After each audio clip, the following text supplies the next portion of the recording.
The Roman Empire didn't fall in a day, and it didn't fall the way you think it did. You were probably told it was all about barbarians storming the gates, but what if I told you the real collapse started centuries earlier, right? Under Rome's own golden arches? What if I told you that the biggest enemy wasn't outside the walls but inside them? This is the real story of how one of the greatest empires in history crumbled, not just from sword and fire, but from politics, plagues, and secrets they never taught you in school. Stay with me, because what happened to Rome might just be happening again. Rome, the eternal city, the center of an empire so vast it wrapped itself around the known world, roads that stretched across continents, armies feared by every tribe, laws that became the foundation of modern justice. But by the year 476 AD, this giant, once unstoppable, was nothing but a shadow. The Western Roman Empire was gone. And if you ask most people why, they'll say barbarians invaded. End of story. But history isn't a headline, it's a web. The truth is so much messier, deeper, and far more shocking than the textbook version. So in this journey, we're going to peel back the layers of politics, betrayal, economy, environment, and religion to uncover what really brought Rome to its knees. And I promise, by the end, you won't just understand why Rome fell, you'll see its ghost in the modern world around you. Before we can talk about how Rome fell, we need to understand how it rose and why it felt invincible for so long. The Roman Empire didn't just appear overnight. It was built step by brutal step, out of ambition, conquest, and a deeply rooted belief that Romans were destined to rule the world. Rome began as a republic, a bold experiment in citizen power, where elected officials represented the people, or at least the wealthy ones. They created a senate, they had laws, they even had term limits. But the republic had a flaw: ambition, and Rome created men who were too powerful to play by its rules. Enter Julius Caesar, a military genius, a populist hero, and ultimately a dictator. When Caesar crossed the Rubicon in 49 BC, it wasn't just a river. It was a line between democracy and imperial rule. His assassination on the Ides of March was meant to restore the Republic, but instead it paved the way for a new kind of ruler, the emperor. Caesar's adopted heir, Octavian, later known as Augustus, became the first emperor of Rome, and with that the Republic was gone. The empire had begun. Rome grew fast, too fast. At its peak, the Roman Empire stretched from modern-day Scotland to the sands of Arabia, from the Iberian Peninsula to the banks of the Euphrates. Conquest brought riches, gold, slaves, spices, silk, knowledge. But it also brought enemies, rebellions, and borders too vast to defend. To keep growing, Rome had to keep fighting. To keep fighting, it had to keep spending. And to keep spending, it needed more taxes and more conquest. It was a cycle, one that worked until it didn't. Rome wasn't just built on war, it was also built on brains. Aqueducts carried water for miles, roads made of stone connected every corner of the empire. Roman law brought a sense of order that lasted centuries. Their cities had sewage systems, public baths, stadiums, libraries, and their engineers were decades, sometimes centuries, ahead of their time. To the outside world, Rome was a marvel, a utopia of civilization. But beneath the marble surface, cracks were already forming. As emperors replaced senators, loyalty shifted. Rome wasn't ruled by the people anymore. It was ruled by one man, a man who often saw himself as a god. Augustus kept the illusion of the Republic alive, but later emperors weren't so subtle. Caligula demanded worship. Nero watched Rome burn. Commodus fought in the gladiator arena. Some emperors were mad, others were cruel. Many were assassinated. The throne became a dangerous game of power and paranoia. And behind every powerful man was a line of rivals sharpening their knives.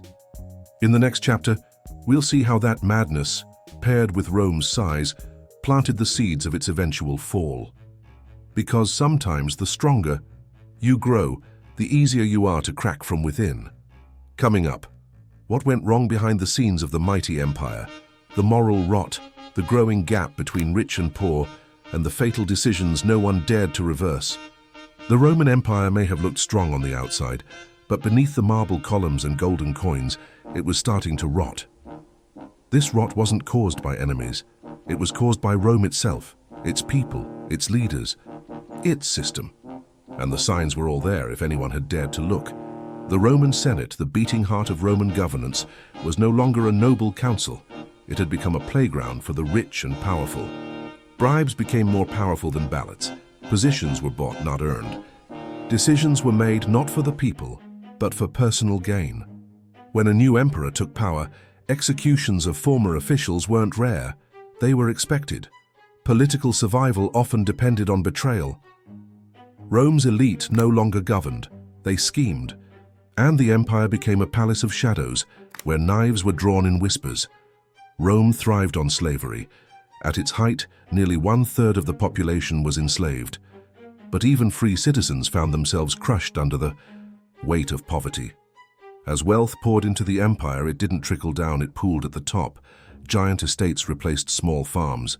Farmers lost their land and moved to overcrowded cities where they begged for survival. The gap between the elite patricians and the working plebeians widened.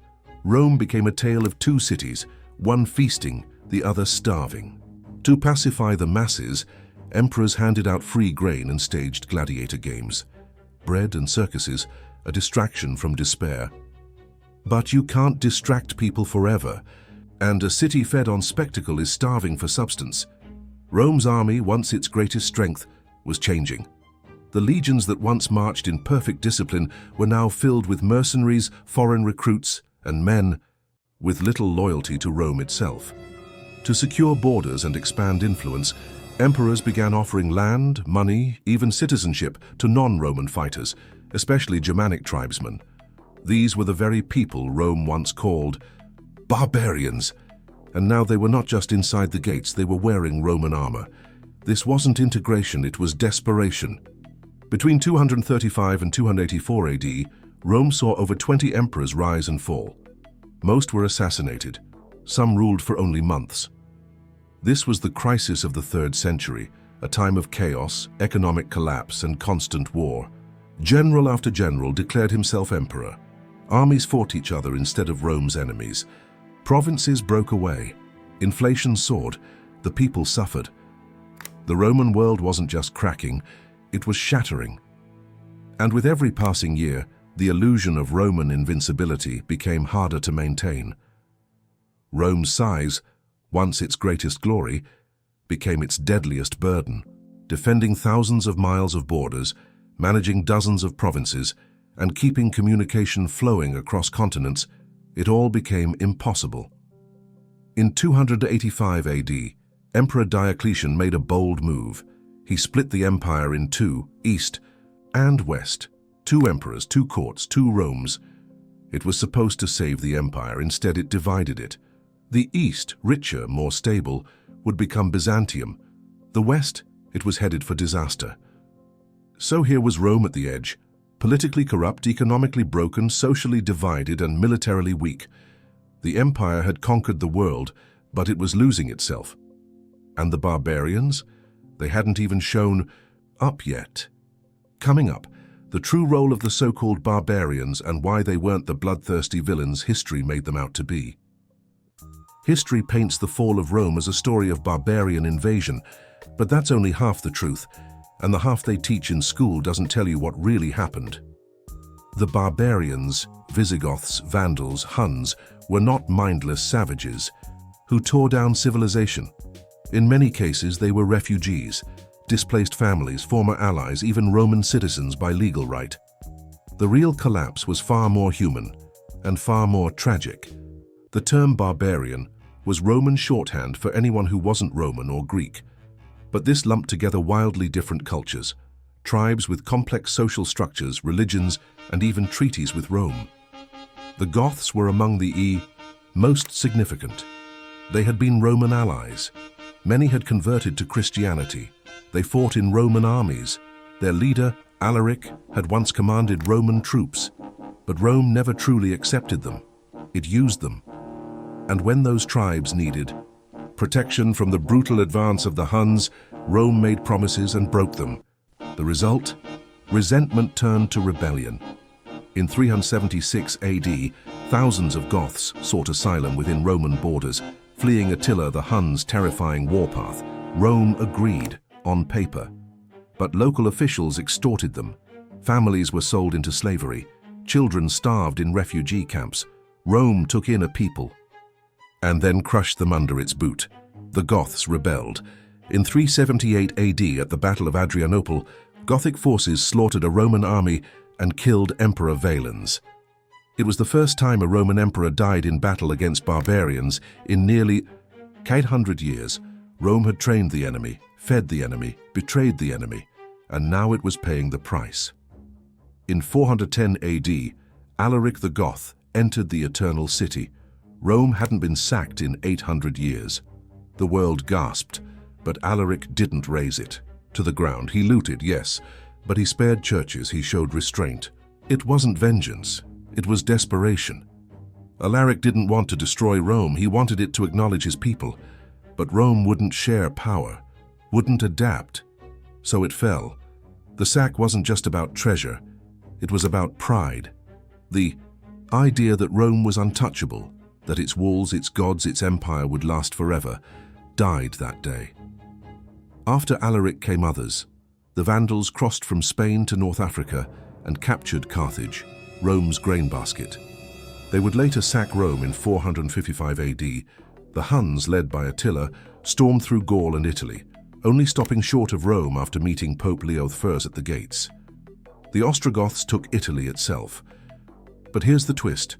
Many of these invaders had once served Rome, fought for Rome, loved Rome. What they attacked wasn't a foreign land, it was a homeland that had abandoned them. Here's where the story gets rewritten. Rome didn't end in a fiery apocalypse. It transformed. Many of the invading tribes preserved Roman laws, maintained roads, converted to Christianity.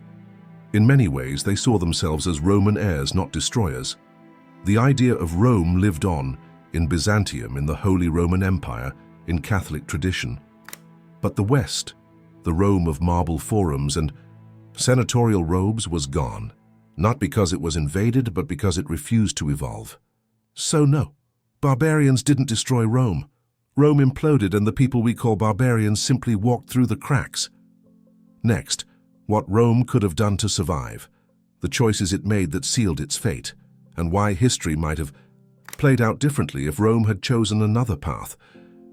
History often teaches us the what, but rarely the why. Why did Rome fall? What choices were made that led a global superpower to crumble from within? In this act, we uncover the fatal decisions that turned a mighty empire into a crumbling memory, and how every one of them could have been avoided. Rome was never meant to be ruled by emperors. It began as a republic, power shared, debated, balanced. But as generals won wars, they also won the people's love and the Senate's fear. Julius Caesar didn't just cross the Rubicon with an army. He crossed a political line that would never be uncrossed. From that moment on, military force and political power became one. Generals like Constantine, Diocletian, and later even Germanic. Warlords ruled not with the will of the people, but with the loyalty of soldiers. Rome's greatest tool, its army, became its greatest threat. Whoever controlled the army, controlled the state. That's not leadership, that's tyranny on a ticking clock. Roman coins were once the gold standard, literally. But by the 3rd century, emperors began debasing the currency, reducing the silver. Content in coins to pay off debts and fund endless wars. Inflation soared, wages lost value, prices spiked. Merchants stopped accepting Roman coins. Farmers went back to bartering. Trust in the Roman economy collapsed. Instead of rebuilding industry or stabilizing the currency, emperors taxed the middle and lower classes into ruin, while the elite dodged taxation altogether. The economy didn't collapse overnight. It bled out, quietly, relentlessly. And the empire couldn't buy loyalty anymore, only rebellion. To manage its vast territories, Rome created one of the most sophisticated bureaucracies in the ancient world.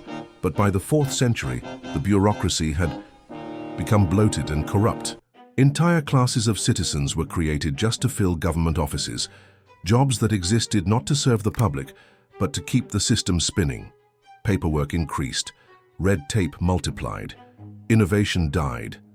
Instead of fixing roads or building aqueducts, the empire taxed the people to fund bureaucrats who taxed the people more.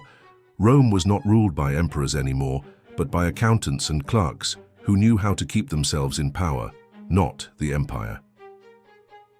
There was a time when Roman citizens were proud of their duties. They served in the legions, voted in elections, held public office, built roads, cities, and schools. But as time wore on, citizenship lost its meaning. Rich elites bought their way out of service. The poor became dependent on state handouts. Gladiator games distracted the masses from real problems. Religion became politicized. The average Roman stopped asking, "What can I do for Rome?" and started asking, "What can Rome do for me?" When a nation loses its sense of shared purpose, its moral spine, it's only a matter of time before it collapses.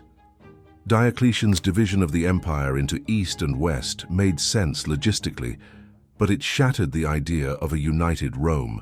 The king East, richer, more Greek, more urban, looked down on the Latin-speaking West. When invaders came for the West, the East offered little help. When Rome burned, Constantinople watched. This wasn't just geographic division, it was ideological, and in the end, the Eastern Empire would survive another 1,000 years as Byzantium, while the West faded into myth. Had Rome stayed united, had it prioritized collaboration over separation, it might have weathered the storms, but divided houses fall.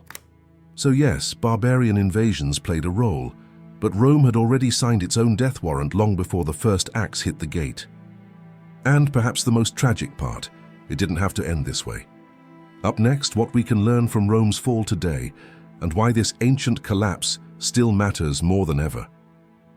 Rome may have fallen, but its shadow never did. From language and law to religion and roads, Rome shaped the world long after its emperors faded into dust. And if you think Rome is ancient history, think again.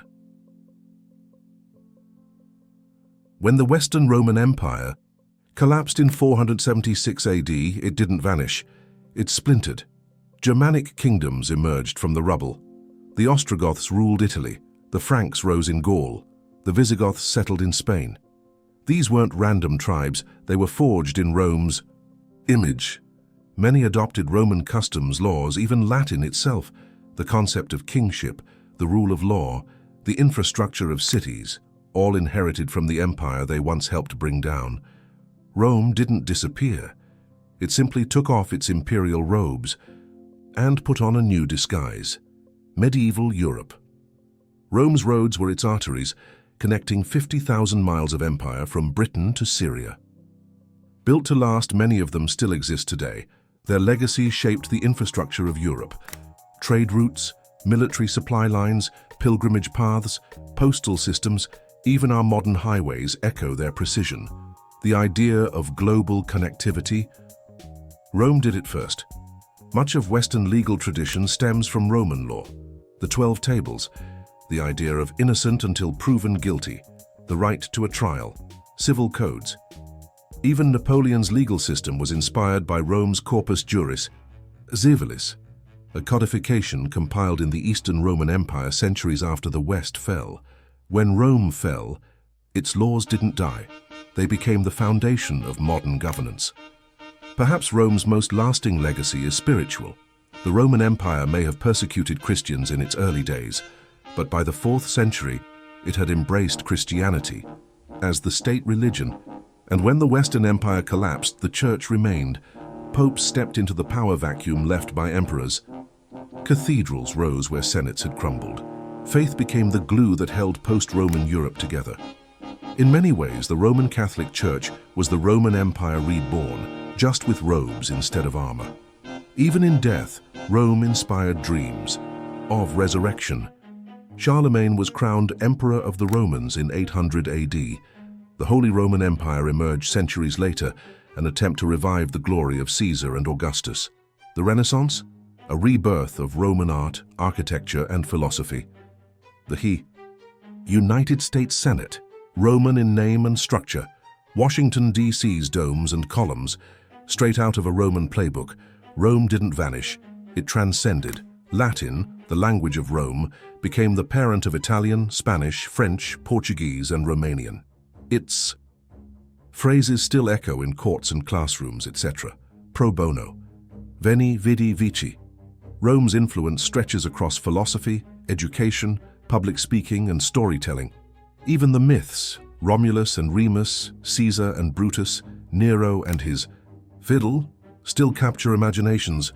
Rome didn't just build cities, it built identity. But let's not romanticize too much. Rome's fall also plunged Europe into chaos. Literacy declined, libraries burned, engineering knowledge vanished, art regressed, science stagnated, the aqueducts broke, roads decayed, trade, routes closed. The darkness that followed wasn't just political, it was intellectual. The Dark Ages weren't entirely dark, but they were dimmer than what came before.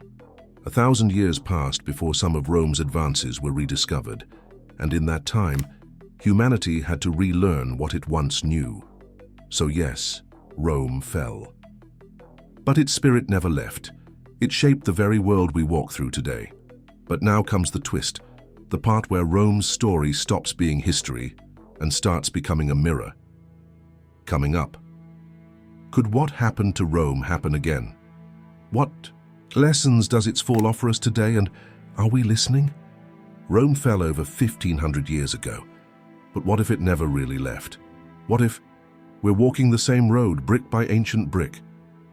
Modern superpowers, whether the United States, China, the EU, or others, often mirror Rome more than they realize.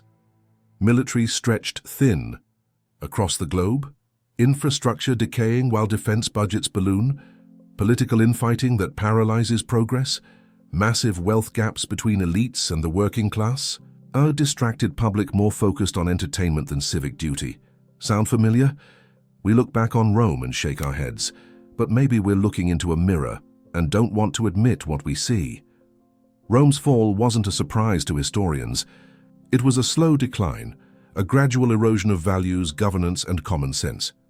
Modern societies suffer from cultural amnesia. We forget history, or worse, we think it doesn't apply anymore. Rome stopped investing in its future. We stopped funding schools, science, and art. Rome entertained itself to death with bread and circuses. We binge-stream, doom-scroll, and gamify distraction. Rome silenced dissent. So do we.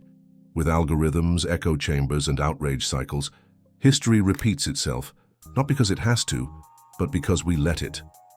Rome's lifeblood was infrastructure, roads, aqueducts, public baths, forums. When those collapsed, people died. Cities withered, commerce halted. Modern nations face similar decay. Bridges crumble, water pipes leak, power grids falter. But budget debates take priority over basic maintenance. Rome didn't fall in battle. It fell in neglect. Rome's Senate became a theater. Arguments replaced action. Bribes replaced principles. Empires were auctioned to the highest bidder. In many modern democracies, political dysfunction is a daily headline. Policies are stalled for years. Lobbyists write legislation. Voter trust vanishes. Rome's leaders cared more about keeping power than serving people. That story echoes today. Late Rome stopped relying on Roman soldiers. It hired foreign mercenaries who eventually turned against them. Modern parallels? Outsourcing key industries, relying on rival nations for essential goods, weakening local systems in favor of cheaper, faster, easier. When loyalty becomes transactional, collapse becomes inevitable. Rome's middle class, landowners, artisans, scholars, collapsed under taxes, inflation, and instability. Once gone, only elites and the impoverished remained. No buffer, no stability. Sound familiar? A society without a strong, empowered middle collapses, not from conquest, but from imbalance. Historians warn us with every lecture, every book, every dusty document. Rome fell not because it was invaded, but because it rotted from within. The invaders were just the final chapter. The real tragedy? The chapters before it, when decline was visible but ignored. So, what's the real story behind the fall of the Roman Empire, the one they don't teach you in school? It wasn't just about barbarians. It wasn't one bad emperor. It wasn't a single war or betrayal. It was a death by 1,000 small failures. Failures of leadership, failures of vision, failures of self-awareness. Rome had every advantage: knowledge, wealth, power, time. But it lost something greater. It lost its soul. And that's why this story matters. Not because it's ancient, but because it might be happening again. So next time you walk past a crumbling bridge, see a headline about government dysfunction, or feel like history is repeating itself, remember Rome and ask yourself, are we learning from the past, or are we just rehearsing it? Thanks for watching. Hoped you liked it. If you watched till the end, please comment Rome so that we could understand you were with us till the end. As well as please let us know, where are you watching from? Before leaving, please hit the subscribe button, comment your thought, and share with your nearest and dearest one. Let us know which historical mystery you want us to explore next. See you in the next one. Until to the next one, stay blessed.